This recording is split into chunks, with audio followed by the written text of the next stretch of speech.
So, hello guys. Meron na naman tayong kinabitan na stereo. So, ito, stereo na to.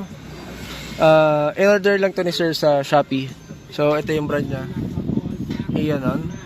So, meron na tayong previous video na nagkabit din tayo ng ganito. Pero ito kasi si sir, siya na nag-install nito. Meron lang si sir na pinakabit sa atin yung reverse camera.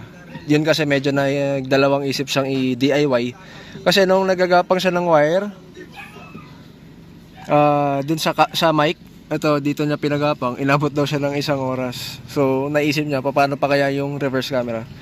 So ayan, kinabit natin yung reverse camera. Ito, ganito yung itsura niya. Yan, automatic siya. Pag nag-reverse kayo, lalabas yung view ng reverse camera dyan. Ayan. So yan, kasama naman dun sa in-order ni sir. Sa atin lang pinakabit mismo yung reverse camera niya. So yan, pakita din natin yung mismong unit. Ayan, itong Aeon na to. So yan, meron na siyang Apple CarPlay. Ganito yung itsura niya. So yung mga apps ng phone nyo, ganyan. May Spotify tsaka Waze na siya. So yan, yung Waze nyo dito lalabas, Spotify nyo dito lalabas. So try nga natin yung Ayan, ito yung mismong main home screen niya. May Android Auto, may CarPlay na rin siya, yung home, yan, may Bluetooth connection tsaka radio. Yan, ganyan siya. Meron din siyang mirror link, AirPlay, phone. Ito yung mga contacts nyo. Yan, pero naka kasi siya. Hindi yata naka-connect. Tapos yan, may USB siya. Camera. Ito yata yung camera na to pagka lang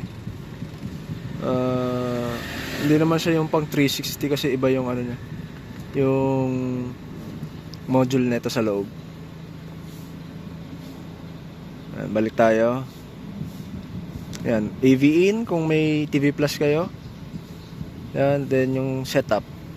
Ayun yung mga setup niya. Yan. Equalizer, meron din pala siya. Yung date. Then yung steering controls. Yung sa steering controls pala niya, yan. Check natin. Back tayo.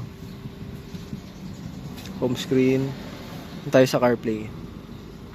Or sa radio na lang. Balik tayo. Yan. Hinulaan ko kasi. Volume up natin. Ayan. Sa steering controls yan lipat yan ng station. Yan, gumagana. Plug and play naman ito.